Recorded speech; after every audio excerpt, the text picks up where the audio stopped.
बच्चों यहाँ पे हम साहित्य की बात कर रहे हैं तो पहला आएगा आपका भारत के प्राचीन भारतीय साहित्य और दूसरा साहित्य का नाम क्या है? मध्यकालीन साहित्य। तो पहला है बच्चों हम पढ़ने वाले हैं, पहला मुद्दा होगा हिंदू साहित्य का, दूसरा मुद्दा होगा हमारा बौद्ध धर्म के साहित्य का, तीसरा होगा गुप्त युग जिसको हम स्वर्ण युग भी कहते हैं, चौथा पॉइंट होगा हमारे गुजरात साहित्य का, पांचवा होगा हमारा द्रविड़ साहित्य का जिसके अंदर तमिल, तेलुगु, कन्नड़, मलयालम यानी साउथ इंडियन भाषाओं का साहित्य, और ये हो गया आपके टोटल 5 पॉइंट इसके अंदर आने वाला है जो कि प्राचीन भारतीय साहित्य है। ये हमने ऐसा बनाने का एक हमारा मकसद है क्योंकि जो 10th स्टैंडर्ड का आपका एसएस का बुक है उसमें भारतीय साहित्य जो है जो 5 स्टेप उसको थोड़ा प्रॉपर क्या नहीं किया, पॉइंटिंग नहीं किया गया, सब थियोरेटिकल फॉर्म में लगता है तो बच्चों को थोड़ा वहां पे थोड़ा पढ़ने में उनको ठीक नहीं लगता और बोरिंग सा लगता है, इसके लिए तो इसीलिए हमने क्या किया है उसको इस फॉर्मेट में रखा है।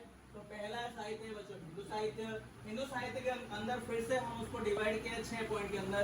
पहला होगा वेद, फिर उपनिषद, तीसरा ब्राह्मण ग्रंथ, चौथा है आरण्यक, पांचवा है महाकाव्य जो रामायण महाभारत है, छठा है संस्कृत भाषा जिसमें धार्मिक और लौकिक चीजों का समन्वय किया जाता है जो कि थोड़ा लेस इंपोर्टेंट होगा एग्जाम पॉइंट से, वैसे तो सब कुछ इंपोर्टेंट है। पहला पॉइंट है वेद। वेद के अगेन 4 प्रकार हो जाते हैं, ऋग्वेद, सामवेद, यजुर्वेद और अथर्ववेद। ऋग्वेद की बात करें तो सबसे प्राचीन है, इसके अंदर 1028 ऋचाएं हैं। अधिकांश ये जो ऋचाएं हो देवों की स्तुतियों की बात करती है, जो यज्ञ और यज्ञ की बातें करता है, और ये रात्रि को बहुत ही मोहक उषा के बारे में यानी रात के बारे में बात है जो बहुत मोहक तो स्वरूप में लिखा गया है लोरी जैसा, राइट। फिर ऋग्वेद को 10 भाग में बांटा गया है। ऋग्वेद के जो बातें हैं आर्य की, उस समय के जो आर्य हैं उनके राजनीतिक, सामाजिक, आर्थिक और धार्मिक स्थिति को बताता हुआ एक ग्रंथ है। दूसरा है वो जो सामवेद। सामवेद का मतलब होता है समवेद का गंगोत्री। इसको ऋग्वेद जो है ऊपर का उससे रिलेटेड है।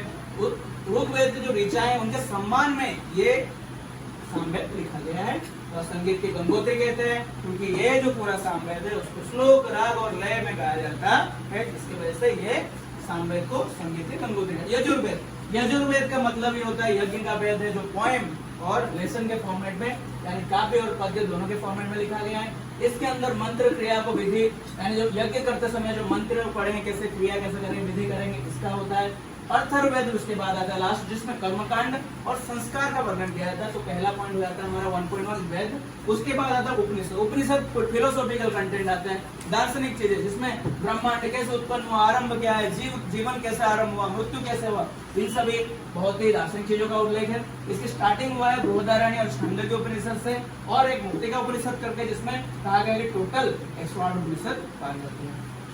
1.3 ब्राह्मण ग्रंथ। ब्राह्मण ग्रंथ मतलब जो ब्राह्मण होते थे, क्योंकि वेदों का मंत्र समझने में थोड़ा डिफिकल्ट होता था तो उसको इजी करके पद के रूप में लोगों तक पहुंचाने के लिए ब्राह्मण ग्रंथ लिखे जाते थे। उसमें यज्ञ तथा उनकी विधि कैसे यज्ञ को किया जाए, उनकी विधि क्या है, स्टेप्स क्या है, उनके मार्गदर्शन यहाँ पे होते थे। 1.4 आ गया जो है आरण्यक। आरण्यक जब आर्य के वन प्रस्थाश्रम में जाते थे, आर्य जब जंगल में अपने अंतिम जीवन के समय में जीते थे तब तत्व ज्ञान के बारे में, ज्योतिष के बारे में, व्याकरण के बारे में, खगोल शास्त्र के बारे में लिखा करते थे, इसलिए उसको हम कहते हैं कि क्या कहते हैं। फिर नेक्स्ट आता है 1.5 हिंदू धर्म के अंदर ही महाकाव्य। सबको पता है 2 महाकाव्य हमारे सबसे ज्यादा पॉपुलर है जिससे लोगों को जीवन में कुछ ना कुछ सीख हमेशा हरदम ले रहे थे, रामायण और महाभारत। जो रामायण जो रघुनंदन से उत्तम जो पुरुषोत्तम जी रामचंद्र के बारे में लिखा हुआ एक महाकाव्य है। महाभारत काव्य ग्रंथ है जो विश्व का सबसे बड़ा है क्योंकि इसके अंदर 1 लाख श्लोक आते हैं। और श्रीमद् भगवत गीता महाकाव्य के ही अंश को लिया गया जो कि दार्शनिक से भरा हुआ है, फिलोसॉफिकल है और मोक्ष प्राप्त करने के लिए उसमें ये 3 मार्गों का उल्लेख किया गया है, ज्ञान मार्ग, कर्म मार्ग और भक्ति मार्ग। अब आते हैं हम 1.6 की ओर जो कि कहा गया है संस्कृत भाषा में, जो कहा गया धार्मिक तो सब पुराण तो आ गए, उसके साथ लौकिक इस लोक में जीने के लिए प्रशासनिक दृष्टि से कौटिल्य ने अपने अर्थशास्त्र के उल्लेख किया था। तो ये खत्म हो गया पॉइंट नंबर 1 हिंदू साहित्य के बारे में। पॉइंट नंबर 2 बौद्ध साहित्य के बारे में जो ज्यादातर पाली भाषा में लिखा गया था, प्राचीन भारत के समय का त्रिपिटक था जो ग्रंथ थे, सूत्र पिटक, विनय पिटक और अभिधम्म पिटक की बातें हुई है बौद्ध साहित्य में। तीसरे है गुप्त युग। गुप्त युग को विद्यार्थियों स्वर्ण युग भी कहा जाता है। प्रश्न पूछा जाता है क्यों गुप्त युग को स्वर्ण युग कहा जाता है, क्योंकि उस समय ऐसे वर्ल्ड फेमस और इंडिया में फेमस भारत में ऐसे कवि हुए थे और उनकी कुछ यहाँ पे आपको रचना का उल्लेखन करना पड़ेगा। इसमें कालिदास थे, वर्ल्ड फेमस थे, उनके काव्य और नाट्य बहुत वर्ल्ड फेमस थे। यहाँ पे कुमार संभव, रघुवंश, मेघदूत, ऋतुसंहार, अभिज्ञान शाकुंतल जैसे रचनाएं विश्व प्रख्यात रचना की है। भवभूति जी ने उत्तर रामचरित का रचना किया है। भारती जी ने कीर्तार्जुनियम की रचना किया है। फिर भर्तृहरि हो गए। बाण भट्ट ने हर्षचरित, जो हर्षवर्धन राजा थे उनके जीवन चरित्र का रचना किया है। कादम्बरी जैसे महान ग्रंथों का रचना किया है। फिर माघ कवि हो चुके हैं। और उस समय विशाख दत्त काव्य जो मुद्रण राक्षस नाम का प्रख्यात, सुद्रक जी, मृच्छकटियम, दंडी जी ने 10 कुमार चरित्र का रचना किया हुआ है। चौथा अब हम आते हैं गुप्त युग, जो स्वर्ण बच्चों इसी कारण से, क्योंकि इतने महान महान कवि एक ही समय में हो गए और इतने महान विश्व प्रख्यात लेख लिख दिए, इसके वजह से इसे कहा जाता है गुप्त युग को स्वर्ण युग कहा जाता है, साहित्य का स्वर्ण युग कहा जाता है। फिर आते हैं हम हमारी गुजराती भाषा के और। गुजराती भाषा में पदों, गीतों, गर्मी, छप्पा, आख्यान बहुत सारे रचना हुआ है। बहुत सारे कवियों के नाम हैं, जैसे कि वीर नर्मद हो गए, मीराबाई हो गए, नरसिंह मेहता हो गए, अक्खाजी हो गए, प्रेमानंद हो गए। तो ऐसा प्रेमचंद था कि वो जो प्रेमानंद था, हाँ प्रेमचंद्र हमारा प्रेमानंद जी था। तो यही सारे जी थे। फिर आते हैं हम साउथ इंडियन द्रविड़ भाषा के, द्रविड़ जो साहित्य है उनके बारे में। द्रविड़ साहित्य में आपको पता है तमिल, तेलुगु, कन्नड़, मलयालम, ये सारे द्रविड़ साहित्य के अंदर। इसके जो पुराना शब्द जो होता है ओल्ड, उसमें 3 महाकाव्य महान जो ग्रंथ है उस समय लिखा गया था। ATP ऐसे शॉर्ट फॉर्म नाम, जैसे एतुथोकई, तोलकाप्पियम और पत्थुपातु नाम का 3 महान उस समय लिखा गया था। साथ ही साथ निरुवल्लुवर करके कवि थे जिन्होंने कुरल की रचना की थी। मणि मेखलाई की रचना हुई है। सील पत्तिकारकम की, ये जो दोनों मणि मेखलाई और सील पत्तिकारकम है, ये दोनों तमिल भाषा में लिखा गया। तो बच्चों इस प्रकार जब आप पढ़ेंगे पूरे एक स्लाइड में, एक ही बोर्ड में पूरा हिंदू साहित्य का इसमें कवरेज आ जाता है। सॉरी, नॉट ओनली हिंदू साहित्य, पूरे प्राचीन भारतीय साहित्य का रचना। जब हमारे 10th के बोर्ड वाले बच्चों को इजी पड़ता है, इसीलिए सत्यम में जब बच्चे ऐसा पढ़ते हैं तो बच्चों का इसीलिए हर बच्चे का क्या आता है 80, 90, 95, 97 तक हाईएस्ट मार्क्स आते हैं। तो आपको इसी फॉर्मेट में पढ़ना। तो अभी स्टूडेंट्स हमने प्राचीन साहित्य पढ़ लिया। यहाँ पे इंपोर्टेंट आता है मध्यकालीन साहित्य, जिससे बच्चों हमारे टोटल पार्ट बन जाते हैं 7। ये थोड़ा मिक्स दिख रहा है, लेकिन 7 पार्ट को हम फोकस करें, नजदीक आएंगे एक पार्ट। पहला पार्ट है आपका ऐतिहासिक युग और वीरगाथा युग, जो 2 पार्ट है थीम बेस्ड का। मतलब पहले जो कवि थे वो खास करके कोई पर्टिकुलर थीम पे लिखते। तो एक कवि आए, एक वर्ग के जो इतिहासकार जैसे इतिहास के बारे में लिखने लगे, कश्मीर के इतिहास के बारे में लिख रहे। तो जो थे सोमदेव थे, कथासरी सागर लिखे थे, इतिहासकार थे, इतिहास के बारे में। कल्हण जी कवि, जिन्होंने लिखा था किताब जिसका नाम था ग्रंथ राजतरंगिणी, जो कश्मीर के इतिहास के बारे में बात था, और ये भारत का पहला सर्वप्रथम ऐतिहासिक ग्रंथ था। तो ये थीम हो गया ऐतिहासिक का। दूसरा है वीर गाथा, यानी जो वीर महापुरुष महान योद्धा थे उनके वीर गाथा के बारे में बात हो रही। तो बच्चों उनके नाम चंद्रबरदाई जी एक कवि थे, जिन्होंने लिखा था। पृथ्वीराज रासोक लेखक थे, मतलब चंद्रबरदाई लेखक, जिन्होंने क्या लिखा था पृथ्वीराज रासोक। दूसरा बच्चों था जो राजस्थानी भाषा में लिखा गया था, अल्लाह, उदल, विसल देव, रासो, ये सारी चीजें राजस्थानी भाषा में लिखा गया था। तो फिर से वीर गाथा के ऊपर फोकस करता है। तीसरा है कन्नड़ साहित्य पर जैन धर्म का प्रभाव। मतलब जैन धर्म में जो कन्नड़ जो थे, कन्नड़ साहित्य कर्नाटका की साइड, वहाँ पे जैन धर्म वाले आ गए थे और जैन धर्म का वहाँ पे प्रभाव था। ठीक है, तो वहाँ पे 3 महान कवि थे, पंपा, पुन्ना, रन्ना। पंपा जी ने क्या लिखा था आदि पुराण, पुन्ना जी ने लिखा था शांति पुराण, जो कि 16वें तीर्थंकर के बारे में लिखा गया है। उसके बाद आता है रन्ना जी ने लिखा था अजितनाथ पुराण। ठीक है, अब हम आगे जाएंगे तीसरे के बाद जो कन्नड़ साहित्य पर जैन धर्म का प्रभाव। चौथा अमीर खुसरो के ऊपर, जो दिल्ली सल्तनत काल का समय था। अमीर खुसरो महान कवि थे, महान लेखक थे, क्या क्या नहीं थे। देखिए उनके गुरु थे हजरत निजामुद्दीन औलिया। वो क्या क्या थे, कवि थे, इतिहासकार थे, रहस्यवादी थे, संत थे, संगीतकार भी थे। उनके महान रचनाएं में देखेंगे हम आसिका नूर, सिपिर, किरातुल सदायन, ये जैसे उनके महान उन्होंने लेख लिखा था। नजदीक आइए, यहाँ पे फोकस कीजिए।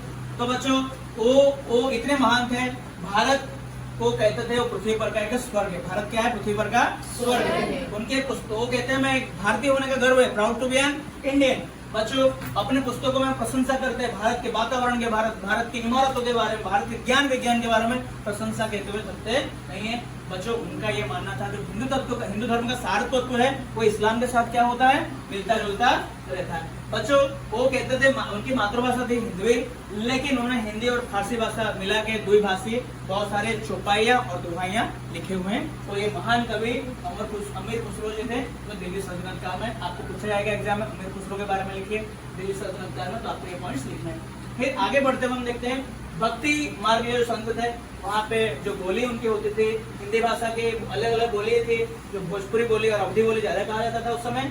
उनको ये जो भक्ति मार्ग के संत थे, लोक भाषा में नॉर्मल लोग जो समझ सके उस भाषा में उन लोग जो उपदेश देते थे।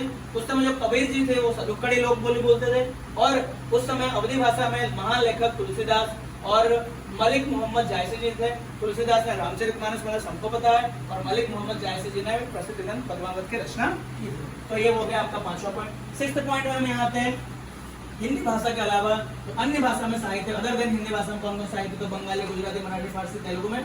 तो बंगाली में कवि कुतुबदास, और कुतुबदास ने रामायण का रचना किया था। चंडीदास ने सैकड़ों गीते लिखे हुए थे बंगाली भाषा में। गुजराती में नरसिंह मेहता जी प्रख्यात सबको पता है। मराठी में नामदेव और एकनाथ जी, और फारसी भाषा संस्कृत से फारसी भाषा में अनुवाद किया गया महाभारत, और जो राज तरंगिणी कल्याण जी ने लिखा था उसका भी अनुवाद हुआ। तेलुगु भाषा में कृष्णदेवराय जी ने उन्होंने आमुक्त माल्यदा करके एक किताब की ग्रंथ की रचना की थी। ये 6ठा पॉइंट। 7वां पॉइंट मुगल शासन के बारे में। वहां पे यहाँ पे याद रखिए, तुजुके मतलब उन्होंने स्वयं अपने आप ऑटोग्राफी खुद की आत्मकथा लिखा होगा, और नामा मतलब किसी दूसरों ने उनके बारे में लिखा होगा। तो बाबर के बारे में तुझके बाबर ही लिखा गया था, जिन्होंने खुद लिखे थे आत्मकथा। बाबर नामा में फारसी भाषा में बाबर नामा लिखा गया, लेकिन उन्होंने खुद लिखा नहीं था, किसी और ने फारसी भाषा में ट्रांसलेट किया। हुमायूं की बहन गुलबदन बेगम जी थे, उनके सिस्टर थी, उन्होंने हुमायूं नामा लिखा। जैसे मैंने कहा नामा मतलब कोई दूसरा लिखता है, तो यहाँ पे हुमायूं की बहन जी ने लिखा है उनके बारे में, हुमायूं के बारे में। जहांगीर खुद लिखे हैं, तुझो के जहांगीर उनकी आत्मकथा। औरंगजेब सिद्धहस्त एक बहुत प्रख्यात लेखक थे।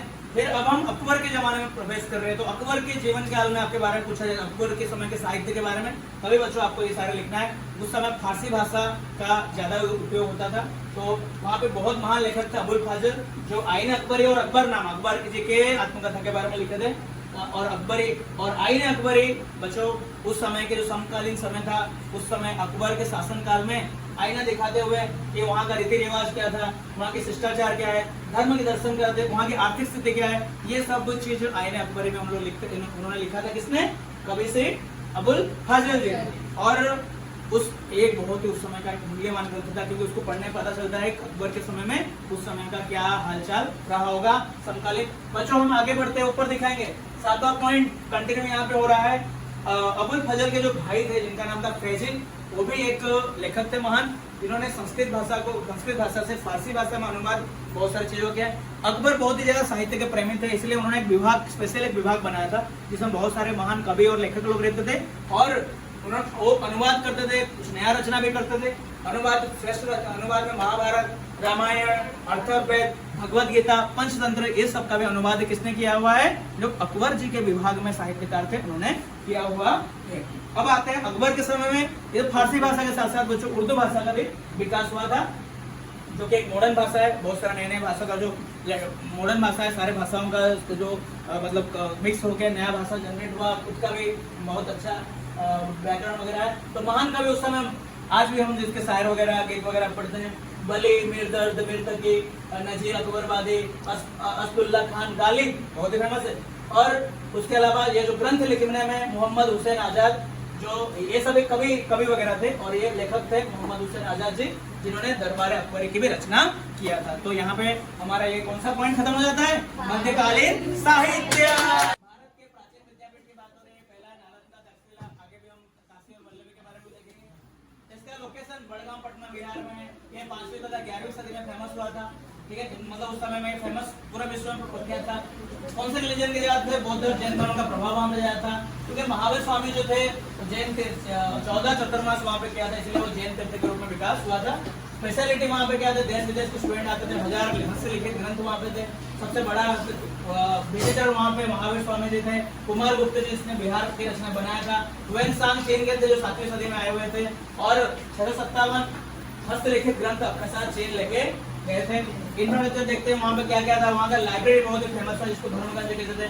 वो वर्ल्ड बेस्ट लाइब्रेरी उस समय का माना जाता है, क्योंकि अध्ययन तथा संशोधन का रिसर्च करने के लिए, स्टडी करने के लिए देश विदेश के विद्यार्थी का मनपसंद स्थल था। हजारों हॉस्टल वहाँ पे थे, 7 बड़े बड़े भवन हुआ करते थे, 300 लेक्चर रूम यानी व्याख्यान कक्ष हुआ करते थे, हॉस्टल फैसिलिटी लोग बच्चों का रहने के लिए था।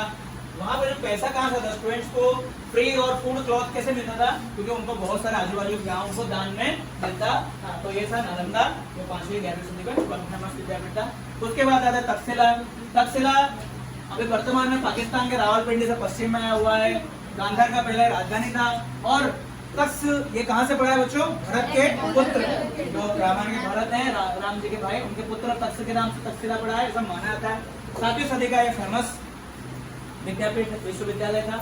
कोर्सेस ऑफर्ड, कौन कौन से कोर्सेस वहाँ पे दिए जाते थे, तो 64 विद्या अलग प्रकार, जैसे वेद शास्त्र क्रिया, गज विद्या, धनुर्विद्या, व्याकरण, तत्व ज्ञान, खगोल ज्ञान, ज्योतिष शास्त्र, सब दिया जाता था। वहाँ पे स्टेइंग रहने की क्या क्या सुविधा थी, तो ज्यादातर बच्चे जो गरीब हुआ करते थे वो गुरु के आश्रम में रहते थे। बाकी वाराणसी वहाँ के राजगुरु, मिथिला, उज्जैन नदी की जगह से भी वहाँ पे आते थे। वहाँ पे नोटेबल अलुमनाई देखते हैं, मतलब कौन कौन प्रसिद्ध वहाँ के भूतपूर्व विद्यार्थी रह चुके हैं। जीवक जी थे जो आयुर्वेद की स्टडी करते हैं, भगवान बुद्ध के शिष्य थे। वाराणसी के राजकुमार भी वहाँ पे से ही पढ़े हुए हैं, पैसेंजर भी वहाँ से पढ़े हुए हैं। पाणिनि जो व्याकरण, संस्कृत व्याकरण लिखित लेखक थे वो भी यहाँ से पढ़े। कौटिल्य यानी चाणक्य से भी यहाँ पे पढ़े हुए हैं, उनके शिष्य चंद्रगुप्त मौर्य भी माना जाता है, तक्षशिला में पढ़े हुए हैं। फ्लेक्सिबिलिटी देखते हैं कि कौन सा फ्लेक्सिबिलिटी देखिए, कितने भी स्टूडेंट को टीचर पढ़ा सकते हैं, टीचर चाहे कितना विद्यार्थी उतना पढ़ा सकते हैं, खासकर लेकिन जनरली 20 विद्यार्थी वो एक क्लासरूम में रहा करते थे। और वहाँ के विजिटर, प्रख्यात विजिटर थे चीन के फाइडेंट। तो ये होता है हमारा नालंदा तथा तक्षशिला। ओके, तो स्टूडेंट्स हमने कल देखा था नालंदा और तक्षशिला यूनिवर्सिटी। तो आज हम देखने वाले हैं पहले वाराणसी एंड वल्लभी यूनिवर्सिटी। तो स्टूडेंट्स वाराणसी और काशी ये कोई यूनिवर्सिटी नहीं था, लेकिन एक ऐसा यात्रा धाम था, ऐसा एक टैलेंट हब था, जहाँ पे जैसे मुंबई अभी कहा जाता है एक स्वप्न नगरी है, लोगों को अपने सपनों को साकार करने के लिए वहाँ पे आना पड़ता है, वैसे ही नॉलेजेबल पर्सन को अपना कुछ नया कंसेप्ट को सर्टिफाई करना हो, नया कुछ उन्होंने अपना सिद्धांत बनाया हो, कुछ नया कुछ फिलोसफी बनाया हो, उसको दर्शन को प्रूफ करने के लिए, सिद्ध करने के लिए, सर्टिफाई करने के लिए यहाँ पे आना पड़ता था। तो सबसे पहले देखते हैं उसकी स्पेशलिटी क्या क्या थे। तो वो एक यात्रा धाम था, आर्य संस्कृति और धर्म का केंद्र था। वहाँ पे किंग, कौन से किंग का ज्यादा योगदान था, तो वहाँ के किंग का नाम था अजातशत्रु, जो कि खुद एक तत्वज्ञानी और विद्या के पोषक, क्योंकि इस पूरा सेंटर को सपोर्ट करते थे। बाद में सम्राट अशोक जी ने भी यहाँ पे सारनाथ मठ का स्थापना किया था, जो भी एक प्रसिद्ध विद्याधाम के रूप में आगे जाकर प्रख्यात हुआ था, सारनाथ मठ जो था वाराणसी में। अब देखते हैं कि कौन कौन नोटेबल विजिटर्स, प्रख्यात विजिटर्स यहाँ पे आए हुए थे, कौन कौन, और वहाँ पे क्यों गए हुए थे, कौन से कारण से गए हुए थे। तो पहले आते हैं भगवान बुद्ध जी, वो अपने मत का प्रचार प्रसार करने के लिए वहाँ पे काशी गए हुए थे। आदि शंकराचार्य जी अपने वेदांत के जो उन्होंने नया सिद्धांत निकाला था, नया एक सिद्धांत, उसको भी स्वीकृति के लिए, उसको सर्टिफाई करने के लिए आदि शंकराचार्य जी काशी गए हुए थे। चैतन्य महाप्रभु और वल्लभाचार्य जी जो वैष्णव संप्रदाय की प्रतिष्ठा करने के लिए भी काशी गए हुए थे। पंजाब के विद्वान परिवारों को जो स्थानांतरण करने की आवश्यकता पड़ी, तो वे ज्यादातर आके काशी और कश्मीर में बसे हुए थे। अन्य राजकुमार भी उच्च शिक्षा के लक्ष्य से काशी जाते थे। तो ऐसे इस काशी जो एक टैलेंट हब था, ये 7वीं सदी का एक बहुत ही बड़ा एक हब था, जहाँ पे ज्ञानी गुणी जाते थे। तो अब हम आगे जाते हैं नेक्स्ट लास्ट हमारी यूनिवर्सिटी, जिसका नाम है वल्लभी यूनिवर्सिटी। अगेन ये 7वीं सदी का ही एक यूनिवर्सिटी है, नालंदा के साथ अच्छा खासा टक्कर देता था। तो देखते लोकेशन गुजरात में है। योगदान कौन से किंग राजाओं का योगदान है, तो यहाँ पे मैत्रेय वंश का यहाँ पे योगदान देखने को मिलते हैं। वहाँ के शासक के, वहाँ के नागरिकों के, वहाँ के राजा बहुत ही सपोर्टर थे इन सब चीजों का। वो राजा, वहाँ के राजा और श्रेष्ठियों जो वहाँ के लीडर लोग थे, अच्छे लोग थे, उन लोग भी दान देते थे, ये चलता था। स्पेशलिटी देखते हैं, ये जो मैत्रेय वंश के राजा थे खुद सनातनी थे, लेकिन ये जो वल्लभी यूनिवर्सिटी था खास करके बौद्ध धर्म का ज्यादा उसमें प्रभाव था। तो बौद्ध धर्म खुद सनातनी होने के बावजूद भी बौद्ध धर्म को अच्छा खासा सपोर्ट करते थे। तो वहाँ पे देश विदेश के विद्यार्थी पढ़ने आते थे, इसलिए उसको इंटरनेशनल यूनिवर्सिटी भी कहा जाता था। विद्वान के नाम वहाँ पे दरवाजे पे लिखा गया होता था। और साथ ही साथ जो विद्यार्थी, जिन विद्वानों अच्छे नॉलेजेबल होंगे, ज्ञानी होंगे, उनको कहाँ मिलता था, राजतंत्र में ऊंचे पोस्ट में, ऊंचे डेजिग्नेशन पे, पद में उनको प्रमोट किया जाता था। वहाँ पे हर एक प्रकार का विद्या शाखा डिपार्टमेंट चलते थे, जो भी आपको पढ़ाई करनी है उस समय की। और खास करके पल्लवी एक राजधानी भी था और एक अंतर्राष्ट्रीय उस समय का प्रसिद्ध बंदरगाह भी था। वहाँ पे खास कर कौन से रिलीजन था ज्यादातर पढ़ाई होती थी, तो बौद्ध धर्म के, और उसमें भी हीनयान पंथ का ज्यादा विद्यार्थी, और ये हीनयान पंथ वहाँ पे चलता था। वहाँ के प्रसिद्ध आचार्य, बौद्ध आचार्य, आचार्य स्थिरमती और आचार्य गुणमती जी थे। वहाँ के जो स्टूडेंट ज्यादातर भिक्षुक विद्यार्थी हुआ करते थे, ब्राह्मण विद्यार्थी हुआ करते थे। और वहाँ पे जो इसिंग जी है चाइना के, उन्होंने नोट लिखा हुआ है कि नालंदा के स्पर्धा में हमारा पल्लवी यूनिवर्सिटी गुजरात का हुआ करता था। और इसका क्लोजिंग के बारे में देखें तो इस यूनिवर्सिटी, इस प्रसिद्ध विद्यापीठ का क्लोजिंग कैसे हुआ, क्योंकि वहाँ पे अरबों ने आक्रमण कर दिया था और जो मैत्रिक वंश जो पूरे सपोर्टर थे इस पल्लवी विद्यापीठ के, और वो उस युद्ध में पराजित हो जाते हैं और बाद में ये क्लोज करता है। तो इस प्रकार ये पल्लवी और वाराणसी होता है।